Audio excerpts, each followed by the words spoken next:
Om Namah Shri Yatirajaya Vivekananda Suraye Satchit Sukhaswarupaya Swamine Tapaharine.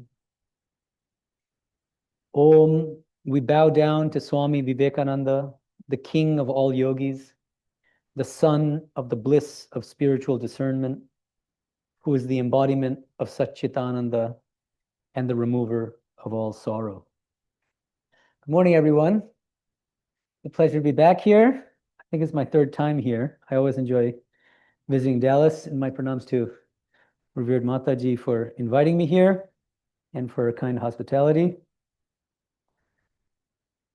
I'll be talking today about an extremely interesting debate between the great Swami Vivekananda and a young American girl named Mary Hale that he knew very well and was very close to. They exchanged a set of poems. They exchanged poems with each other. And it started fun and light, and then it quickly escalated into a kind of intense philosophical debate about Vedanta and what Vedanta really teaches. And I think it's really worth exploring this debate deeply. And as far as I'm aware, I mean, it's very surprising, but I haven't come across a single article, for instance, analyzing this debate between Swami Vivekananda and Mary Hale. But it's quite interesting. And I hope to argue that this exchange actually left a mark on Swami Vivekananda and actually encouraged him and compelled him to change the way that he taught Vedanta, or at least that was one of the factors contributing to a kind of marked evolution in the way that he taught Vedanta, especially in the West. So the handout has on the first page excerpts from this debate. I encourage you to look at on your own time. You can look at the entire poetic exchange. That's from volume 8, pages 162 to 167. But what I've done is just picked out the relevant parts for the philosophical substance of the debate. Okay, so we'll be looking at that. Now, we need a little context before we get into the actual poetry on both sides. On February 1st, 1895, Swami Vivekananda writes a letter to Mary. And if you want to look at the letter, that's in volume 5, pages 70 to 73. His letter is a fierce response to her scolding of Swamiji, basically. Mary scolds Swamiji for quarreling with a Presbyterian minister. There were a lot of Christian missionaries, and they didn't have a very good opinion of Hinduism, many of them. And he got in a bit of an exchange with this Presbyterian minister. Mary sort of scolded him for it and said, "Why are you getting into fights unnecessarily with people like him?" And Swamiji writes a scathing letter in response to her scolding. And I'll just read you one of my favorite excerpts from that letter. So this is a letter dated 1st February 1895. This is not in the handout. He says, "I hate this world, this dream, this horrible nightmare, with its churches and chicaneries, its books and blackguardisms, its fair faces and false hearts, its howling righteousness on the surface and utter hollowness beneath, and above all, its sanctified shopkeeping. What? Measure my soul according to what the bond slaves of the world say? Pooh, sister, you do not know the sannyasin." So it's an intense letter. And part of the point of the letter is that he sees tremendous spiritual potential in her. And he was strongly encouraging her not to marry and to renounce the world instead and become a nun. So that's kind of the context to keep in mind as we look at the poetic exchange. Now, after he writes this fierce letter, he gets no response from Mary. And even though we don't have any textual evidence for this, I get a sense that maybe he got a little concerned that if the letter may have come off too harsh And so he checks in with her a few days later, writes to her in a very friendly way, making sure she's not offended or hurt. And we get this first poem of his. So in this kind of playful tone, he writes his first poem to Mary, dated 15th February. So this is just 2 weeks later, 1895. The dates are important. Keep that in mind. That'll be an important part of the argument that I'm making today. He says, from dreams awake, from bonds be free. Be not afraid. This mystery, my shadow, cannot frighten me. Know once for all that I am he. Okay, so he's writing a kind of playful, inspirational poem to Mary Hale. He thought that she would just appreciate it and, get over whatever hurt or offense she might have taken to his previous letter, but she doesn't. So she says in reply, writing a poem in response, and I'm just giving you the excerpt, it's on the handout. She says, my scolding letter I deplore. Which letter is that? That's the one where she scolded Swamiji for arguing with the Presbyterian minister. My scolding letter I deplore, and beg forgiveness o'er and o'er. The lines you sent to your sisters for, be sure they'll cherish evermore. For you have made them clearly see the one main truth, that all is he. Very interesting. It's already getting interesting. Because his inspirational message to her, his Vedantic message was, I am he. And I think she's poking him here by changing the I am he to all is he. I think she's subtly challenging him, especially in the context that I already gave you, which is that just a couple of weeks earlier, he has these fiery passages saying, I hate this world, this dream, this horrible nightmare. I see this as a gentle and implicit critique of what he's saying, and saying, how can you hate this world if everything is God? If the world is God, then how can you hate the world? You can't hate God, or you shouldn't hate God. Okay, but that's I'm reading between the lines. But now, this poem of Mary Hale's kind of provokes Swamiji's ire, and he writes a strong poetic response to her. He says on the handout, so Mary Hale, so Mary Hale, allow me tell, you mar my doctrines, wronging, balking. I never taught such queer thought that all was God, unmeaning talking. But this I say, remember, pray, that God is true, all else is nothing. This world's a dream, though true it seem, and only truth is he, the living. The real me is none but he, and never, never matter changing, with undying love and gratitude to you all. So Swamiji is clearly not happy with the way that she has portrayed Vedanta, the core message of Vedanta being all is he. He thinks that she's putting words into his mouth. And he seems to say, by contrast, that Vedanta really teaches something like classical Advaita Vedanta, Shankara's philosophy, Brahma Satyam Jagat Mithya. God alone is true, all else is nothing. Nothing else exists besides God. Brahman alone is true. The real me is none but he, and so on and so forth. Another thing, I'm not reading these parts of the poem because it would take me too long and it's not really directly relevant, but they're both writing in poetry. And remember, her native language is English. Swamiji's was Bengali. He learned English very well. But his poetry was, in my opinion, and you can have your own opinion, but I don't think his poetry is nearly as good as hers. And so she kind of pokes fun at him for how bad the poetry is. Like he messes up the meter and stuff like that. So that's part of her poking. In the last reply, or it's not the last, yeah, in her final response to him, this is the relevant excerpt that I'll read. It's on the handout. She says, the difference I clearly see twixt Tweedledum and Tweedledee.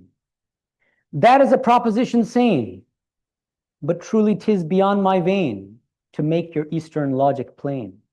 If God is truth, all else is not. This world a dream, delusion upwrought.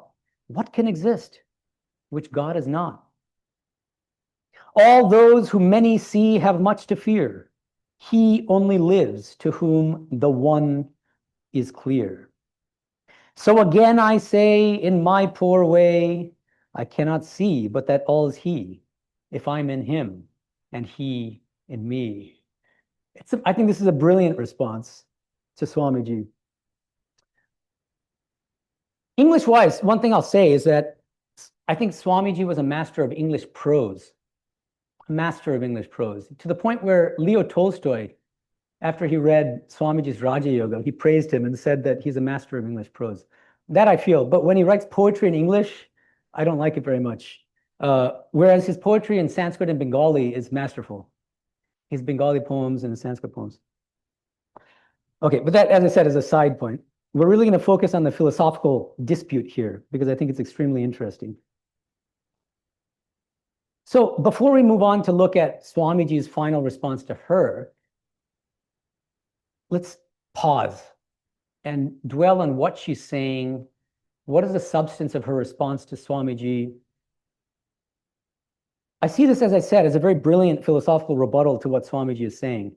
She starts by saying, you have taught us the one great truth that all is He. He says, I never said such nonsense. I've always taught all along, I am He, not all is He. And I think the logic here is, well, you're saying that there's nothing but God. If there's nothing but God, how can the world be anything but God? If there's nothing but God, how can there be anything other than God? This reminds me of her response. This line of response to his position reminds me of two major figures in Hinduism. There are probably other things you can come up with, but these are the two I want to suggest. I have limited time. First, a traditional Vedantin named Vallabha. Vallabhacharya, some of you might have heard of him. He's the founder of a school which came to be called Shuddhadvaita Vedanta. It's a school of Vedanta, but it's called Shuddhadvaita. Interestingly, the term is very interesting. The term Shuddhadvaita, Shuddha means pure, and Advaita means non-dualism. So Vallabha came centuries after Shankara. Okay, so he was fully aware of Shankara's school of classical Advaita. And he's in fact developing this school partly in polemical response to Shankara's philosophy. So it's not Vallabha himself who came up with this name for his school. One of his followers did. But he calls his school Shuddhadvaita Vedanta. It's the pure non-dualism as opposed to what? The impure or incomplete non-dualism of Shankaracharya. He says Shankara's non-dualism is incomplete. It's not pure because it has to posit a second entity alongside Brahman. You might be confused about this. Why would Shankara be positing a second entity? He's a non-dualist, right? There's only Brahman. Yeah, but then he also says he has to account for this illusory world of names and forms. How does he do that? By positing as its source Maya. Maya. I mean, usually in Shankara's commentaries, he uses the term avidya, which means ignorance. So either you call it ignorance, avidya, or you call it Maya. Post-Shankara Advaitins use the term Maya much more. But it's immaterial what word in Sanskrit is used. It's either avidya or Maya. But all Advaitins have to explain the source of this world appearance. And to do that, they posit Maya or ignorance. Okay? And Vallabha says the moment he posits avidya or Maya, he's posited a second entity alongside Brahman, compromising his own non-duality. So there's a kind of internal contradiction at the heart of Shankara's philosophy. Now, if you just imagine how Shankara or one of his followers might respond, they'll say, you've misunderstood our philosophy. Maya's not real. So then there's still only Brahman. Then the response would be from Vallabhacharya, oh, it's not real? Then how do you explain this world appearance? Right? They're invoking Maya to explain the world appearance. If you just wish it away and say it doesn't exist, then you're not able to explain the world appearance. So it's actually not such a simple thing to respond to. Okay, so Mary Hale's response to Swamiji is reminiscent to me of Vallabhacharya's critique, this Shuddhadvaita critique of Shankaracharya's Advaita Vedanta on the one hand, because Vallabhacharya also defends a non-dual Vedanta, actually. We often think that non-dual Vedanta means just Shankara's school, but there are many different kinds of non-dual Vedanta. Sri Ramakrishna's Vijnana Vedanta. Mataji mentioned, I have another book that's available here called Infinite Paths to Infinite Reality. That's a philosophical study of Sri Ramakrishna. And in the first chapter, I argue that Sri Ramakrishna was a Vijnana Vedantan, that he upheld Vijnana Vedanta, and that it's a perfectly non-dual philosophy, but it's a distinct form of non-dual philosophy that says that everything is divine, but that divine is both impersonal and personal, and actually manifests as everything in this world, manifests as all names and forms. So that's non-duality. How is that non-duality? Because there's nothing but the divine. And yet, this world is real as a manifestation of the divine. Okay. Another Hindu figure that Mary's response to Swamiji reminds me of is Sri Aurobindo. And I don't think it's a coincidence.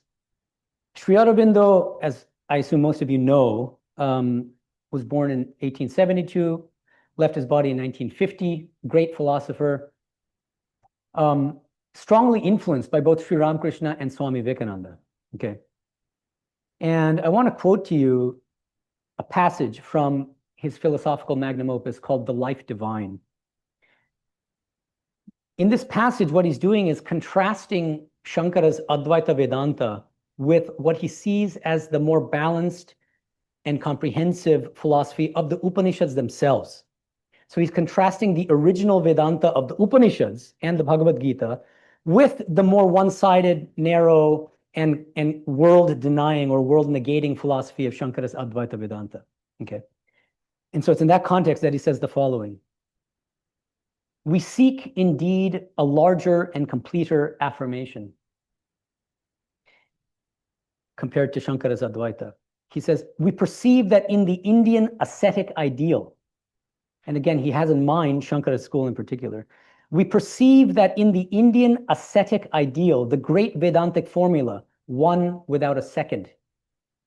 This is a mantra from the Chandogya Upanishad, Ekam Eva Advitiyam, a very famous mantra, one without a second, has not been read sufficiently in the light of that other formula, equally imperative, and also from the same Upanishad, Chandogya Upanishad.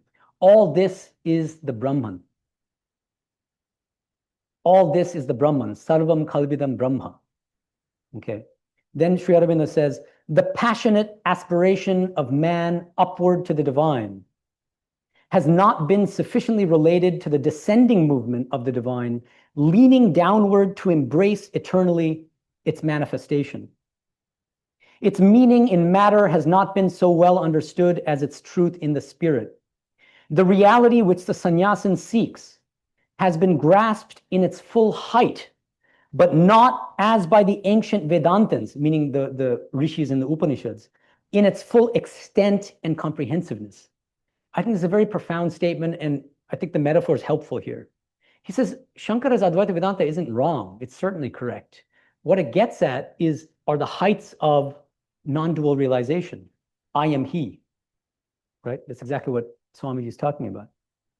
And yet it misses something. What does it miss? It misses the fact that this world itself is also Brahman.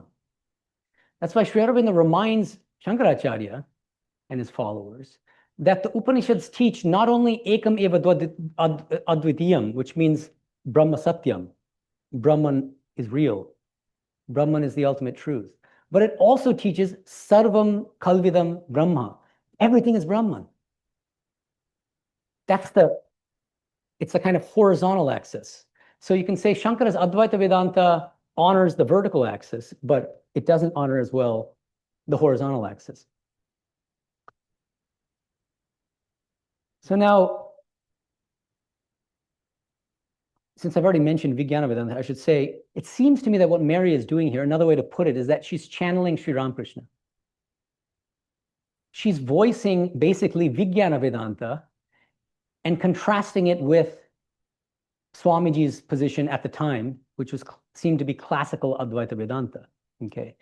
And if we're fond of little succinct formulae, we can say this. So we all know that Shankara's Advaita Vedanta is captured in the formula Brahma Satyam Jagat Mithya, Jivo Brahmevana Paraha, which means non-dual, impersonal, pure consciousness alone is real. Jagat Mithya. This world is an illusion. It doesn't exist from the ultimate standpoint. It's nothing but Brahman, but the names and forms themselves are not real. And Jiva Brahma Vinaparaha. The Jiva, each of us as individual souls, is actually identical with non-dual Brahman. So we don't exist as individuals even. From the ultimate standpoint, there are no individuals. There's just non-dual Brahman. So this is Shankara's philosophy in a nutshell.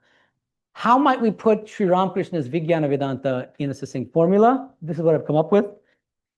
Inspired by the way, Swami Turiyanandaji. His last words basically were Brahma Satyam Jagat Satyam.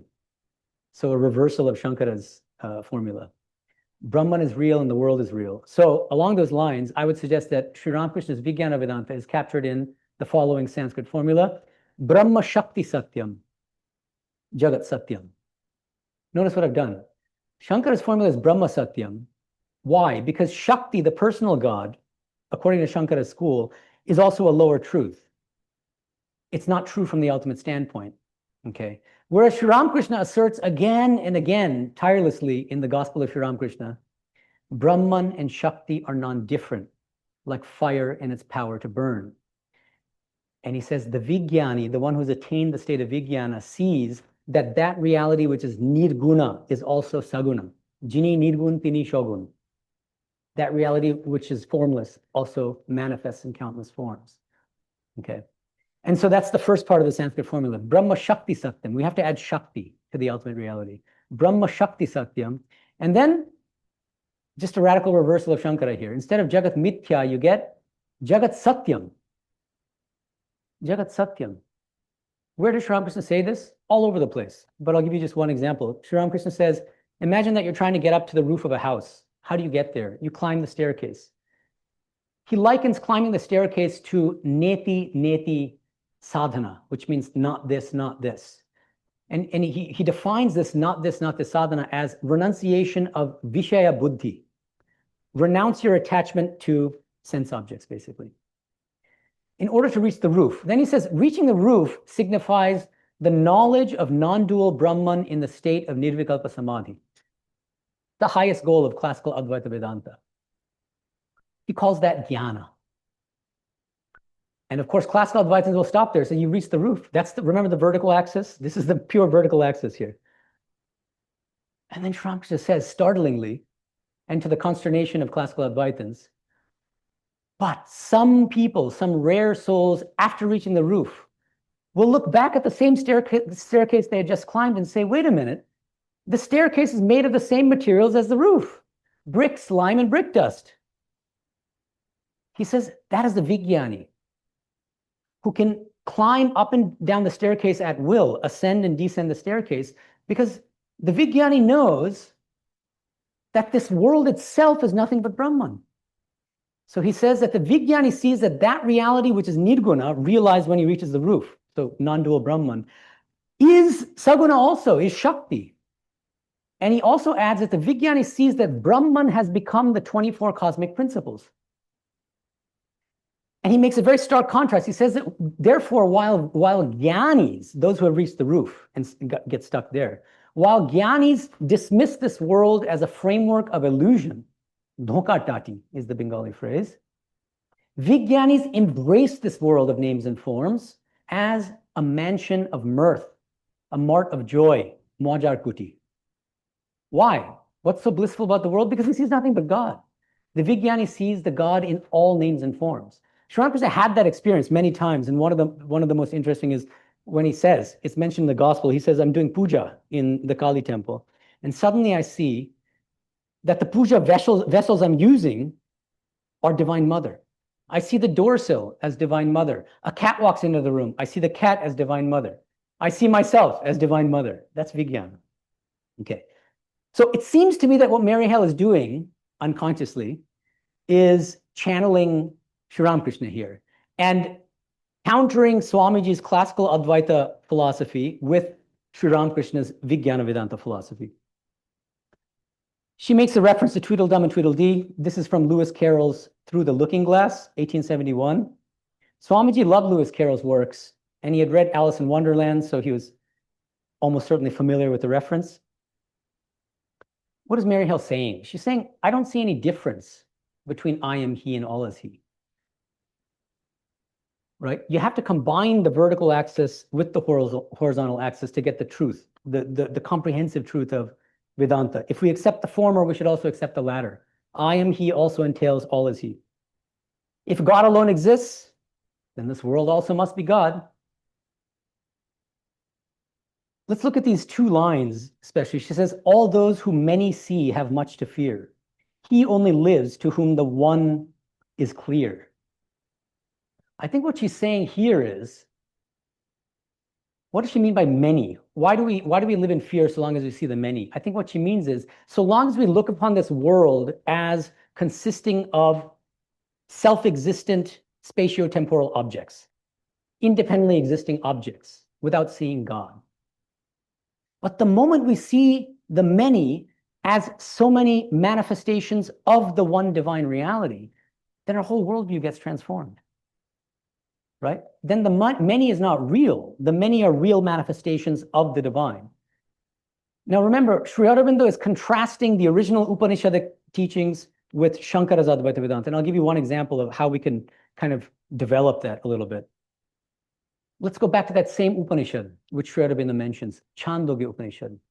In one place in the Upanishad, the Rishi asks, how exactly does Brahman relate to this world of names and forms? And two metaphors primarily are used here. One of them is clay and pots. Another is gold and golden ornaments.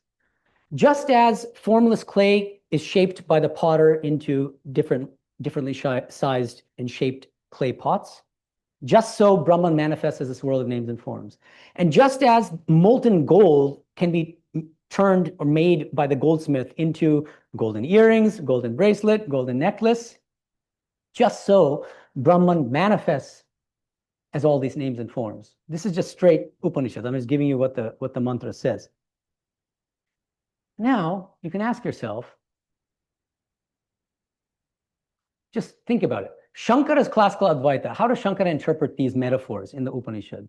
He's going to have to bring in ropes and snakes. He loves ropes and snakes, so he brings that again.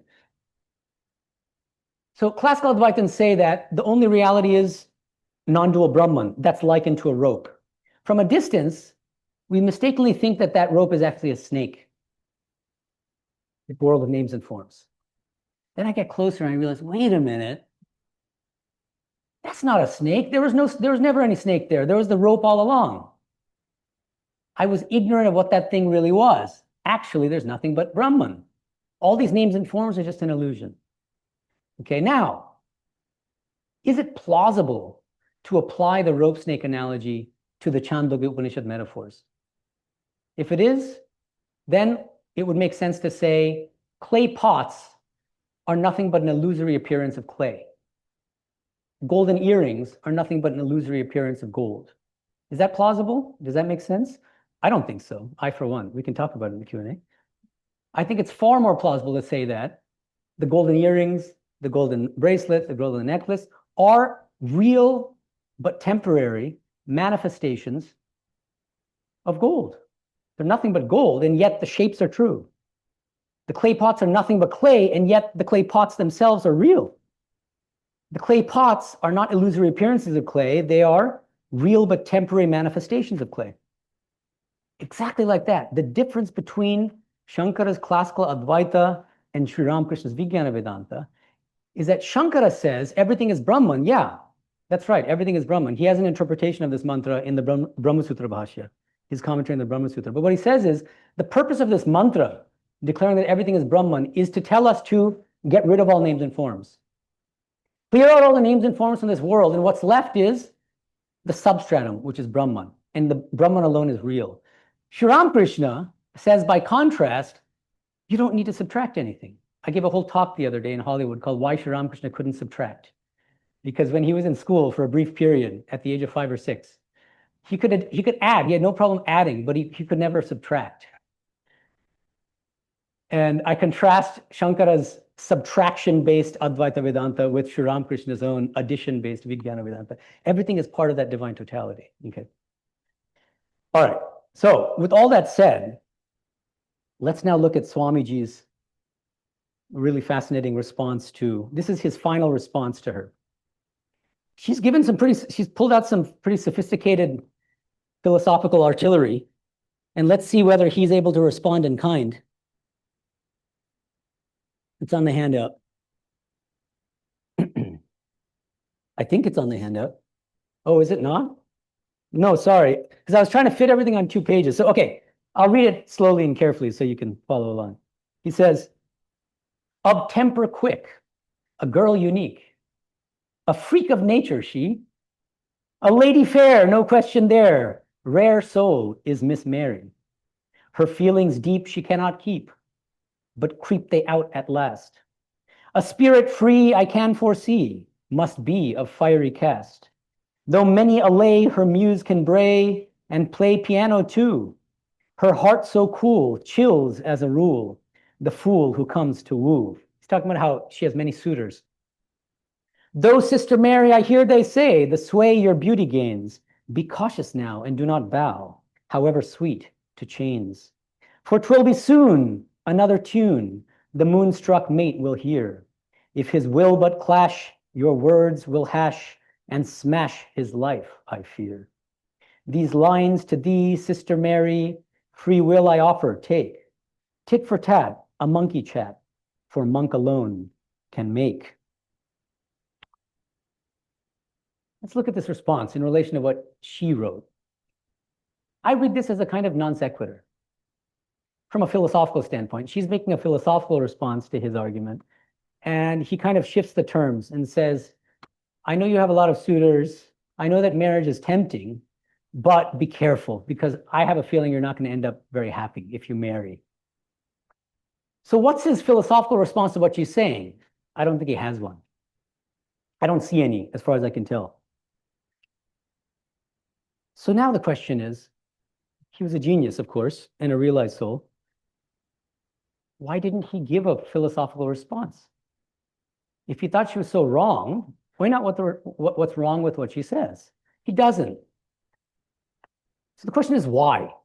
And at this point, I think that we should consider multiple interpretations of what's going on in this debate. So I propose that there are four ways to interpret Swami Vivekananda's final reply to Mary Hill. Okay. The first way is he was kind of dismissive of her as a philosophical thinker because who is she? She's just this young American girl. What does she know about Vedanta? So let me switch to the really important matter, which is that she shouldn't get married. Okay, that's one possibility. That's one interpretation. He just decided it's not worth debating with somebody who's so beneath his caliber, let's say, philosophical caliber. Second interpretation. This debate ends in a kind of stalemate where Mary sticks to her position, all is he, combined with I am he. Swamiji sticks to his position, I am he, and there's no real resolution to this debate. They just kind of go their merry ways. That's another interpretation. I don't find either of these plausible. So I would suggest that the third and fourth interpretations together are a more plausible interpretation. Third interpretation. Swamiji was Jagat Guru. He was a guru to the entire world. And he was a great teacher, and he could see into people's souls. And I think his main concern with Mary was practical and not philosophical. And so one can read his final response as basically cautioning her, not just his final response, but both of the poetic responses, as basically cautioning Mary against rushing into marriage and rushing headlong into the world and saying, hey, don't be so quick to say that everything is God, because that could easily become a kind of pseudo-spiritual justification for what's called bhoga in Sanskrit, which means worldly enjoyment. I credit Indranil sitting over there in the corner for proposing this interpretation. So I like that. He convinced me. So I've added it to my presentation here. And so I'm happy to take that on board. But I'm also going to stand my ground and defend the fourth interpretation as well. And I think that 3 and 4 are not mutually exclusive. I think they can go hand in hand. Okay. Because remember, 3 is really about just shifting the terms of the debate away from philosophy to practicality. What's good for her from a spiritual standpoint. But 4, this fourth interpretation, which I'm about to explain, is really about philosophy. Okay. The fourth interpretation is Swamiji remains silent about the philosophical issues. He chooses not to respond to Mary Hale's philosophical critique of what he's saying because he concedes defeat. He implicitly says, wow, you know what? I think you're right. And I'm going to make a case that it's a combination of 3 and 4. So I've already explained 3, so we don't need to go into more detail about that. And I think it's less interesting than 4. So yes, he cared about her spiritual welfare and he thought that she shouldn't marry. And he might have thought that saying all is God, all is he might encourage her to kind of do some spiritual justification for worldliness. Okay, conceded. But I think 4 is also the case, this fourth interpretation. I think that he implicitly concedes the debate to her, and that it kind of, her reply, that she sees no difference actually between I am he, the vertical axis, and the horizontal axis, all is he, reminds him of what Sri Ramakrishna had taught him a decade earlier. Let me give you some examples. Let me try to build my case for the remainder of this talk. We have about 20 minutes. So this is on the handout on the next page, I think.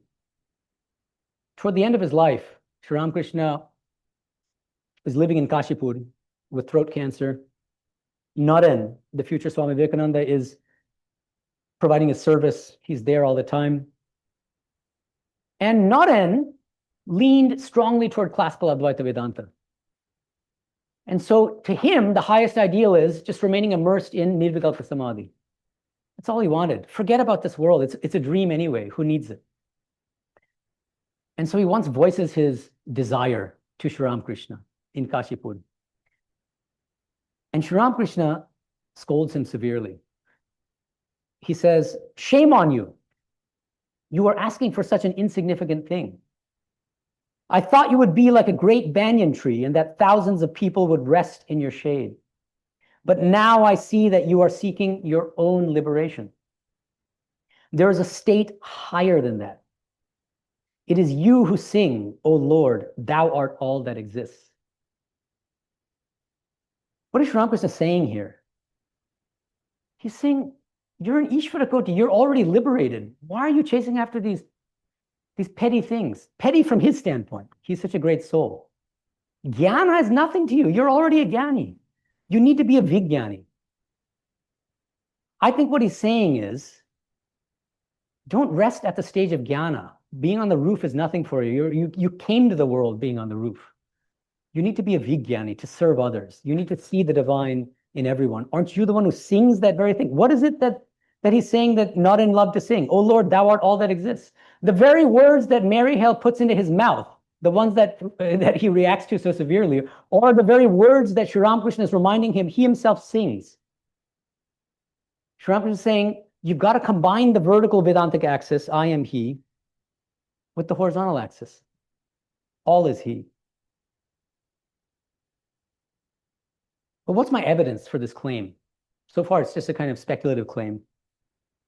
The main evidence I want to suggest is that the way Swami Vivekananda taught Vedanta, starting in 1893 when he first came to Chicago for the World's Parliament of Religions, all the way up to 1901, his views evolved. I think so. I mean, you should judge for yourself. There's a really helpful chronology. There's a chronological ordering of Swami Vivekananda's lectures. Unfortunately, the complete works of Swami Vivekananda is not chronologically arranged. Okay, so it's very hard to track any kind of possible evolutions in his views. But Terence Honer and Carolyn Kenny, both devotees in our Portland Center, Portland, Oregon, they compiled a really rigorous chronology, ordering Swami Vivekananda's lectures from the first to the last, from 1893 to 1901, I think. And so it really helps us if you go through them carefully, which I've tried to. And my whole book, Swami Vivekananda's Vedanta Cosmopolitanism, is based on a kind of chronological study of Swami Vivekananda's teachings on Vedanta. What I found is that his messaging, the way he taught Vedanta and framed Vedanta, evolved in multiple ways. If you want details, you can look at my book, especially chapters 1 through 4 of Swami Vivekananda's Vedanta Cosmopolitanism. But here I want to focus on the relevant issue. what's so striking, if you study his works chronologically, his lectures chronologically, is that before this debate with Mary Hale in February 1895, he never talks about all is God. He never teaches Vedanta along the horizontal axis. It's always I am he. And suddenly, after the debate, all is God, everything is Brahman becomes the keynote of his lectures. Let me give you a few examples. Just months after this debate with Mary Hale, 25th June, 1895, this is from the Inspired Talks. He says, and remember, part of my argument is that Mary Hale is actually channeling Sri Ramakrishna. So that's why this statement is especially significant. He says, my master used to say, who is his master? Obviously, Sri Ramakrishna. Sri Ramakrishna used to say, all is God. The very words Mary Hale uses. But tiger God is to be shunned. All water is water, but we avoid dirty water for drinking. And then Swamiji gives a kind of commentary on this great teaching of Sri Ramakrishna's, this horizontal axis teaching. The whole sky is a censer of God, and sun and moon are their lamps. What temple is needed? All eyes are thine, yet thou hast not an eye. All hands are thine, yet thou hast not a hand. All is he, all is God. That's, I mean, I can pile a huge mountain of evidence for this, but I'm giving you a couple examples. 19th January, 1896. This is from his lecture, The Cosmos, the Macrocosm. He says, we now see that all the various forms of cosmic energy, such as matter, thought, force, intelligence, and so forth, are simply the manifestations of that cosmic intelligence, or as we shall call it henceforth, the Supreme Lord. Everything that you see, feel, or hear, the whole universe is his creation. Or to be a little bit more accurate, is his projection. Or to be still more accurate, is the Lord himself. It is he who is shining as the sun and the stars. He is the Mother Earth. He is the ocean himself, and so on and so forth. Another example, 27th October, 1896. He gives a lecture called God and Everything in London. Look at the title itself, God and Everything, horizontal axis.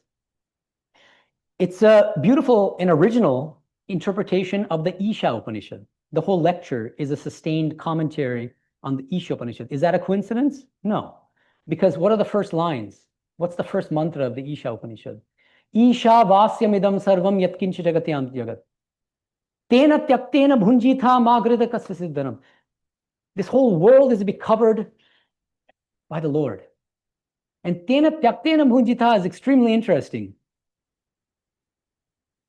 Through Tyaga, through renunciation, you should enjoy. If you take it literally, tena tyaktena bhujita means enjoy this world through renunciation. Now, of course, Shankara won't have that. And so what he says is, we can't take bhunjita in its literal sense here. It can't possibly mean enjoyment. The Upanishads will never teach us to enjoy the world. So he says, actually, bhunjita should mean protect. And so what this mantra is saying is, through renunciation, you should protect. Now you might be confused because in English, the word protect is a transitive verb. It requires a direct object. What exactly is being protected here, or what needs to be protected? So he says, yeah, I got you. The direct object is implied in the mantra. It's Atman. Protect the non-dual self through renunciation.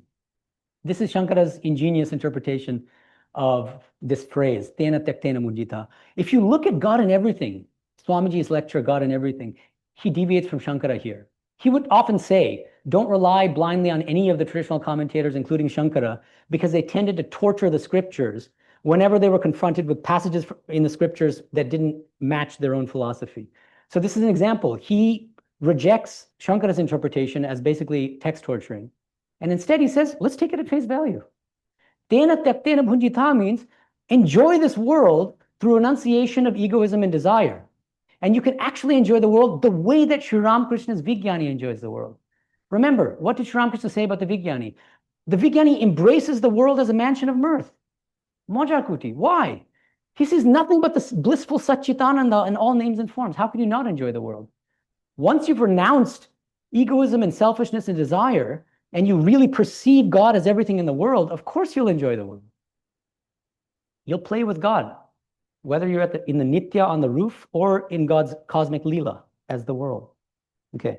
And so what does Swamiji say in this powerful lecture? He says, Here I can only lay before you what the Vedanta seeks to teach, and that is the deification of the world. The Vedanta does not in reality denounce the world. The ideal of renunciation nowhere attains such a height as in the teachings of the Vedanta. But at the same time, dry, suicidal advice is not intended. It really means deification of the world. Exactly what Mary Hale is saying, as far as I can tell. Giving up the world as we think of it, as we know it, as it appears to us, and to know what it really is. Deify it. It is God alone.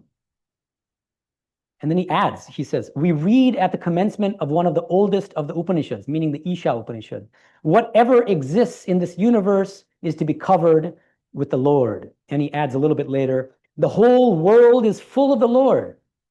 Open your eyes and see him. This is what Vedanta teaches. This, I would suggest, is a lesson he learned from Mary Hale. Sri Ramakrishna manifesting to Swamiji in the form of Mary Hale. Another example, he gave a series of lectures on practical Vedanta in London.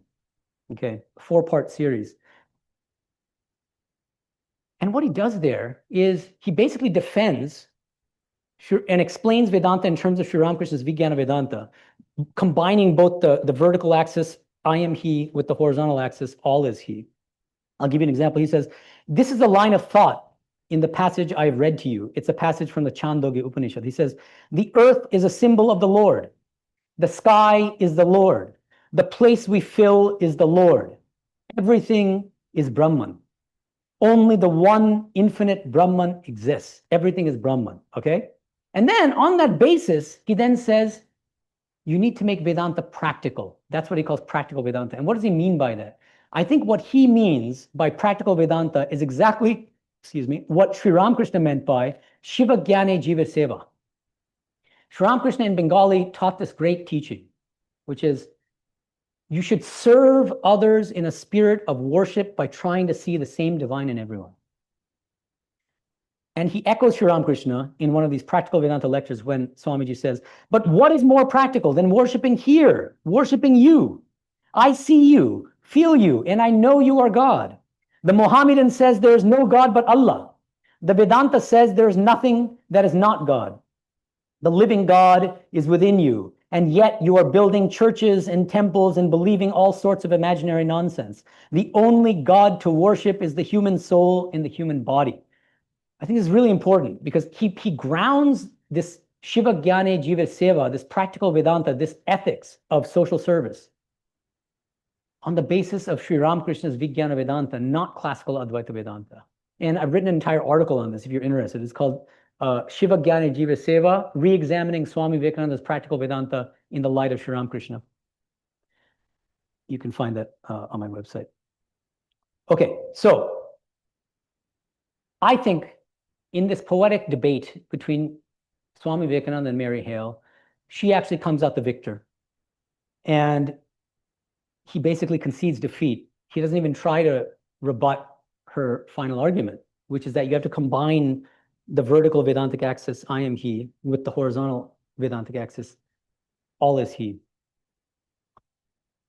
And my best evidence for that, I would suggest, is if you study his works chronologically, you find that he starts emphasizing both axes after the debate, okay? And you can judge for yourself.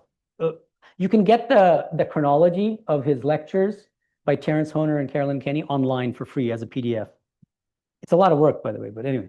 I mean, it's a lot of work to go through them and actually see what he's saying. You have to read 9 volumes. Okay, so good luck with that. Took me many years. Now,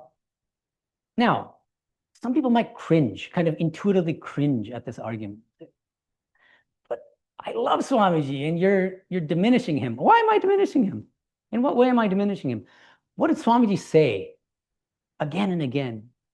I'll give you an example. He says in an 1890 letter to Swami Akhandanandaji, my motto is to learn whatever is great wherever I may find it. My motto is to learn whatever is great wherever I may find it. This just echoes Sri Ramakrishna's teaching, as long as I live, so long do I learn. Okay. So you might think, well, who is Mary Hale to teach him? But he was humble. We think of him as, and he was obviously a great soul, but great souls are the humblest souls. And they're open and receptive to learning from anyone and any being, basically. Look at Avadhuta Gita. Some of you might know Avadhuta Gita.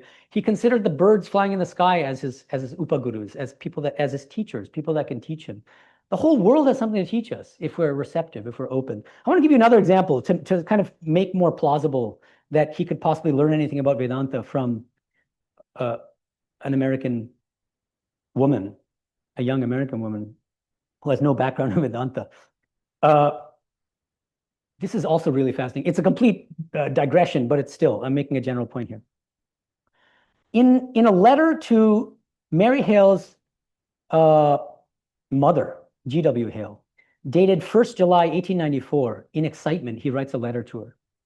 And he says, "Here I find a quotation from a speech by Sir Monier Williams, professor of Sanskrit in the Oxford University." Okay, some of you might have heard of Monier Williams. Any of you know Sanskrit? Because he made a famous Sanskrit English dictionary, which is still used today. He was a professor at Oxford, but he was also a Christian missionary. And he was dead set on trying to convert the heathen Hindus to Christianity. Keep that in mind. Now Swamiji says, "It is very strange," this passage that he comes across, "as coming from one who every day expects to see the whole of India converted to Christianity." And he quotes, this is an amazing quotation from one of Monier Williams' books. "And yet it is a remarkable characteristic of Hinduism that it neither requires nor attempts to make converts. Nor is it at present by any means decreasing in numbers, nor is it being driven out of the field by two such proselytizing religions as Mohammedanism and Christianity. On the contrary, it is at present rapidly increasing. And far more remarkable than this is that it is all receptive, all embracing, and all comprehensive. It claims to be the one religion of humanity, of human nature, of the entire world. It cares not to oppose the progress of Christianity nor of any other religion, for it has no difficulty in including all other religions within its all-embracing arms and ever-widening fold." This reads like an advertisement for Hinduism. And he goes on, "And in real fact, Hinduism has something to offer which is suited to all minds.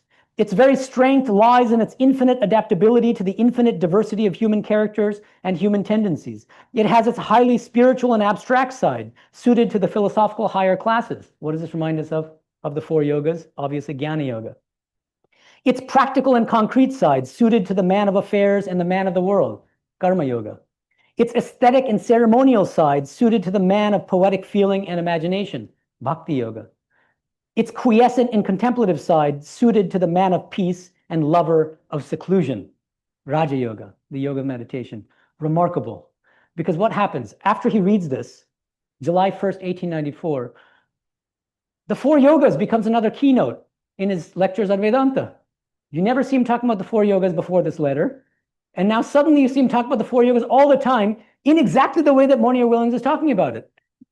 Swamiji is famous for it, explaining that we should harmonize all four yogas. Why? Because each of the four yogas cultivates a different aspect of the human personality. Bhakti Yoga, the emotional side; Jnana Yoga, the intellectual side; Karma Yoga, the volitional side; Raja Yoga, the faculty of concentration and meditation. He's happy to learn about Vedanta and how to teach Vedanta from a Christian missionary who thinks Hindus are inferior and heathens. So you see what I'm saying here? I'm making a parallel argument here. He was open to learning from anybody. Why not Mary Hill? I'll leave you with that. Thank you. Om Shanti Shanti Shanti Harihi Om Tat Sat. Shri Ramakrishna Pranamastu.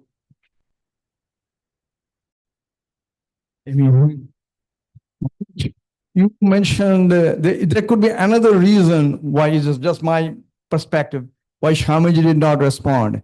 Swamiji was a seer, present, past, present, future. So she could see the path, the life Mary Hill is going to pursue later on. Correct. Which was not what Swamiji wanted her to. Correct. And that was the reason maybe Swamiji did not respond that answer philosophically, because it was meaningless to her. At that point, she may be saying those things. Yeah. She may be thinking high, lofty ideas, and maybe she is not realizing it. And obviously, as her future life showed that she married the Italian baroness, she became Italian baroness and had no relationship with Ramakrishna order, and etc., etc.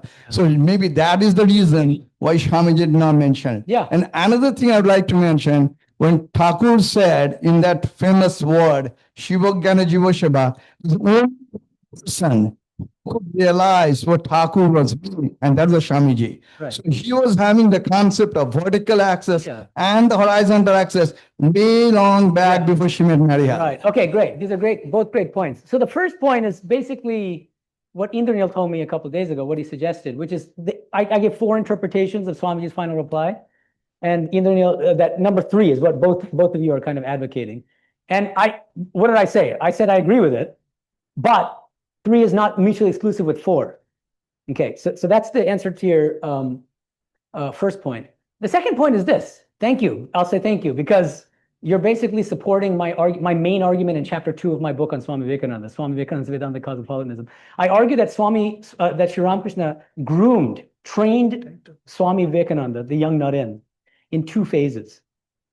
And that in the first phase, he weaned him away from Brahma Samaj to accept classical Advaita Vedanta. How did he do it? By giving him Ashtavakra Samhita, for instance, one of the few books he owned. And the world is unreal, everything. But then from 1884 to 1886, you're going to find these kinds of momentous encounters like the Shame on You, I thought you would be like a great banyan tree, moving him away from Jnana to Vijnana, moving him away from Shankara's classical Advaita to his own Vijnana Vedanta, that Brahman and Shakti are abhed. So I agree with you about that.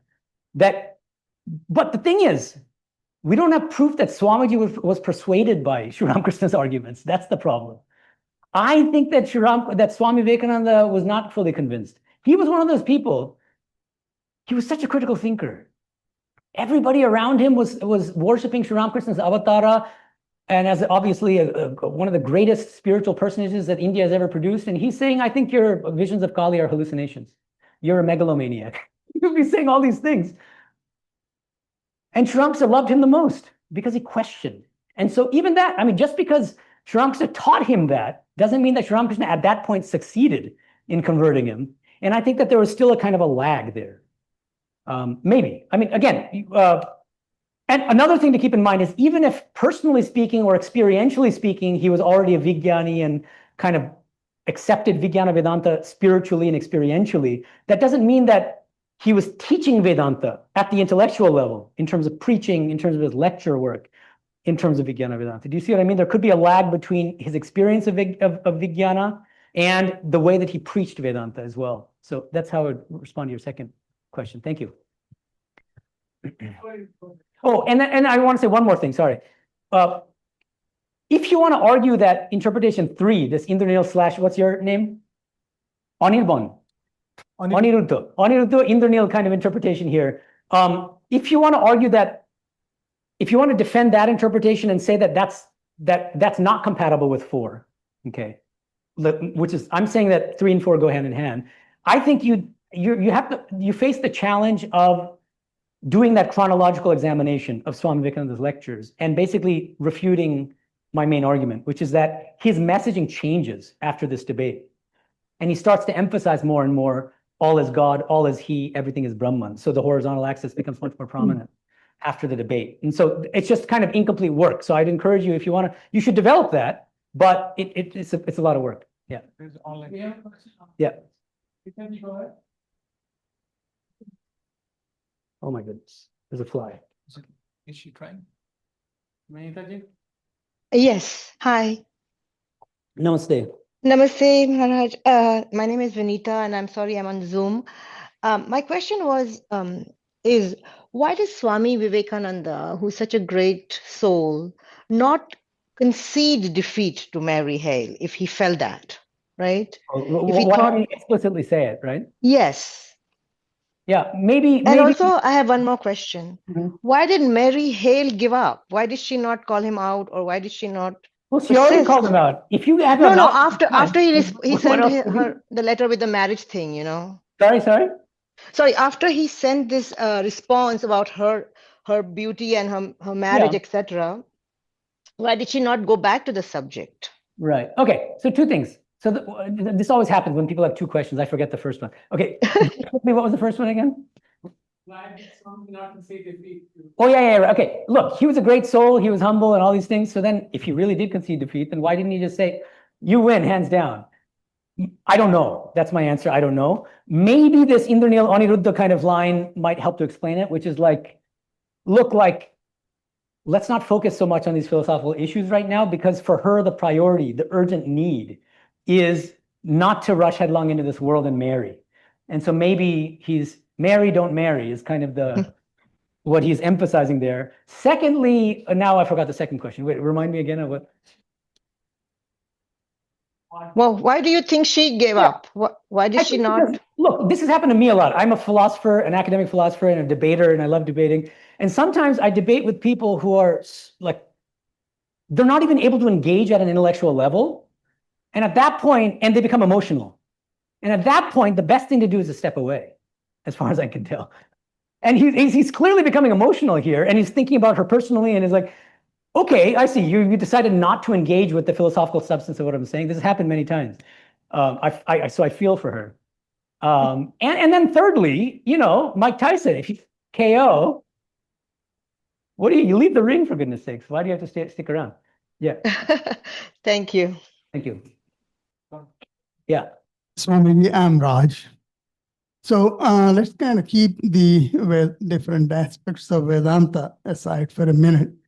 So there is, let's kind of call this knowledge, jnana, as a vertical axis. And let's say all this horizontal axis as a righteous living and say dharma for a minute. So dharma is a very important concept of righteous living and so forth. So isn't what Mary Hale trying to say is just all is God is just an aspect of that which is dharma? I don't see dharma coming into the discussion, to be honest. The word dharma is not used. And the way I understand the horizontal axis is not as dharma, but as all is God. Everything is Brahman. Again, I think this links up to that interpretation number 3 thing that we've been talking about, which is that it's possible that Swamiji felt that if you prematurely look upon everything as God, you might end up justifying bhoga. And then that might compromise dharma, your ability to live ethically in the world. It might compromise your ethical values. But other than that, I don't necessarily see the role of dharma in this philosophical debate. Thank you. Maharaj, there's an online question from Pravina. Why do you think Swamiji thought that Mary cannot realize her spiritual potential if she marries? Oh, here's a awkward. I gave a talk in Austin called Sri Ramakrishna's Advice to Householders. And there I point out that in the very beginning of the gospel, right when M first meets him, Sri Ramakrishna starts asking him some questions. And he goes, "Are you married?" He says, "Yeah." Oh. And then now M is like freaking out. He's like, "What's going on?" And then Sri Ramakrishna asks him a second question. "Do you have kids?" And he goes, "Yeah." He goes, "Oh." Okay. But then, so like Sri Ramakrishna could notice that M was like completely taken aback. What is so wrong? Did I commit a sin by marrying and having kids? Sri Ramakrishna then says, "I see certain signs in you, spiritual signs in you." And how I take this is, we tend to underestimate M's spiritual caliber, actually. In our order, we think of him as the author of the gospel. We don't think anything more of him than that. He was a householder. So in our tradition, there's a kind of bias toward monks, and we kind of denigrate the householders often. And ironically, one of the only texts where we get a glimpse of M's spiritual greatness is from a text that an American high schooler reads and then runs off to India as a result. Autobiography of a Yogi by Paramahamsa Yogananda. There's a whole chapter devoted to his meetings with M. And he revered him so highly that he considered him one of his gurus, one of his earliest gurus. And he specifically mentions that M granted him a really ecstatic spiritual experience of God in the world. It's remarkable. You should look at that chapter in Paramahamsa Yogananda's Autobiography of a Yogi. I think this knee-jerk assumption in our order that somehow householders are second rate compared to monks is something that needs to be challenged and questioned. But at the same time, different people are at different places, and because of that, because they come in with different past life samskaras, a particular path will suit them better to make spiritual progress than another one. I think that's the better way to think about it. Okay. And so what did Sri Ramakrishna see in M? He saw a person of very high spiritual caliber. And he thought to himself, wow, if this guy's a monk, he's going to just realize God immediately. And then he saw marriage for him, right? So the key is not to generalize and think that his statements apply to everybody. For another person, imagine another person who's not as spiritually evolved as M, but who decides to become a monk, partly because it's fashionable to wear this nice, slick orange and whatever, and to get all those pranams from people. Oh, you can't beat it. What does Sri Ramakrishna say again and again about these kinds of monks? He says that's the worst kind of hypocrisy. To be wearing the giro, and he uses a really graphic metaphor. He says it's like you're spitting something out and then taking that phlegm back into your mouth after you spit it out. Tutu phele abar tutu kawa. Right? And so he's equally critical of monks who are not living up to this very high monastic ideal. So that's how I see it, is that he saw in Mary Hale a person of tremendous spiritual caliber. Compared to her other sisters, Harriet and others, he didn't encourage Harriet not to marry. He said, yeah, and he even says in a letter to Mary Hale, he says, it's good that Harriet marries because her ideals are not as high-pitched as yours are, and so on and so forth. But you will make maximal spiritual progress. You will even realize God if you go on the monastic path. That's how I see it. Namaskar Maharaj. I am Shonok, and I studied at Ramana Ramakrishna Mission till class 12, and I'm studying at University now. So that's a little bit about myself. I'm so glad I met you and found this place. This is my first day. Welcome. Oh, great. Yeah. So I missed the first half of your presentation. So probably you have this axis that you refer again and again, which is I am he and he is all. Or so, and why those two axes have to be mutually exclusive? Because I mean, that's the whole point. Okay, so if Shankara thinks they are, and Sri Aurobindo, Sri Ramakrishna think they're not. That's the whole point. So the two, you did miss, I think, really important parts of the talk. In the beginning, I quote Sri Aurobindo, who basically gives this kind of metaphor of vertical versus horizontal. And he says that in the original Vedantic scriptures, the Upanishads, the Bhagavad Gita, you find an emphasis on both the vertical and the horizontal axes. And that Shankara's Advaita Vedanta becomes one-sided because it emphasizes the vertical at the expense of the horizontal. Jagat Mithya, it dismisses the world as an illusion. And so what Sri Aurobindo says is, we should go back to the original Upanishads, which beautifully harmonize both the axes. Sri Ramakrishna does the same thing with Vijnana Vedanta. And I think Mary Hale, channeling Sri Ramakrishna, is countering Swami Vivekananda's classical Advaita Vedanta, which emphasizes the vertical, with the vertical combined with the horizontal. Reaching the roof and then climbing up and down the staircase. Reaching the roof is the vertical axis in Sri Ramakrishna's metaphor. That's jnana. Then Sri Ramakrishna says, Jnana Pada Vigyan. After Jnana comes Vijnana, and then you climb up and down the staircase at will, realizing that this world is a real manifestation of God. Swami, my name is Zadala, and my understanding of the whole concourse is that Swami Vivekananda first accepted I am he to he's all philosophy, maybe because it was post Ramakrishna's death that since Ramakrishna's death, he's groomed Swami Vivekananda and Sardama. And so he's adopted more of the philosophies of Ramakrishna as preached by Sardama at the time. And the four yogas that are more practiced and that more of the philosophy that is accepted today, which is, or in general, is like I am he, or I mean, he's all, is because Ma also believed that he's all and that most sannyasi should practice four yogas. Mm-hmm.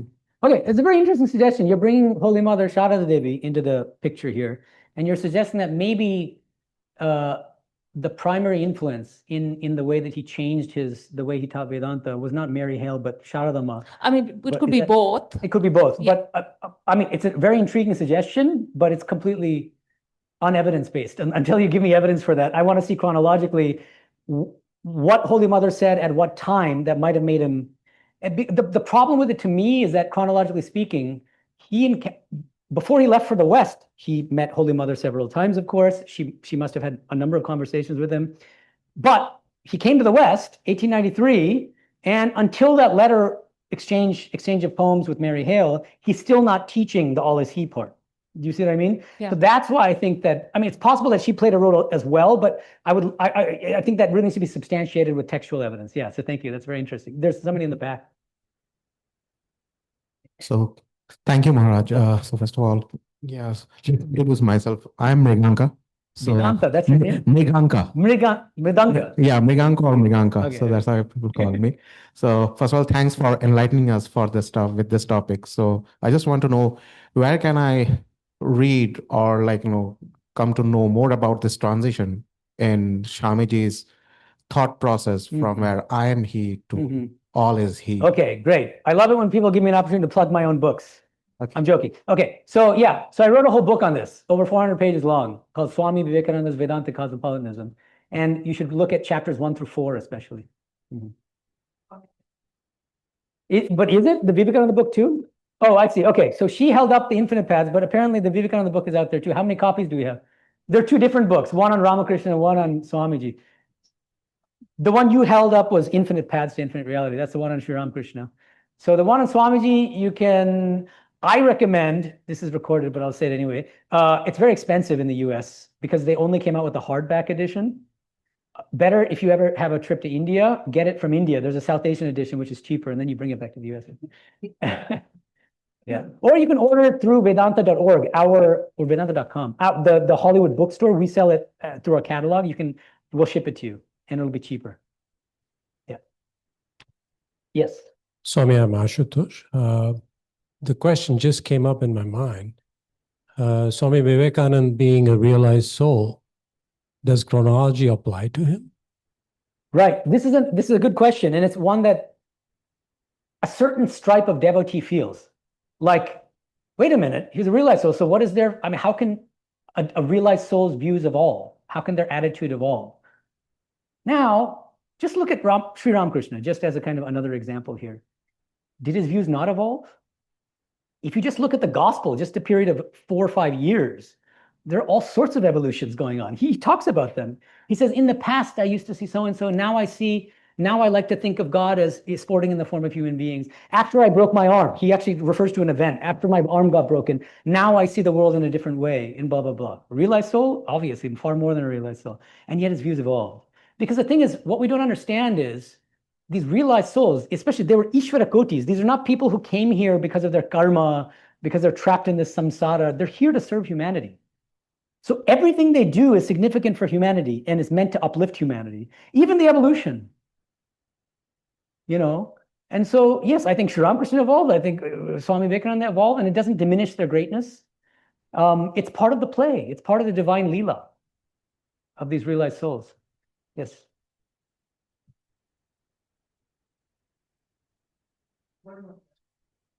Brahmaprana Mataji has one. Yeah. Oh, I see. She said, I thought you were the one with the question. Anyone else? Okay. Thank you, everyone.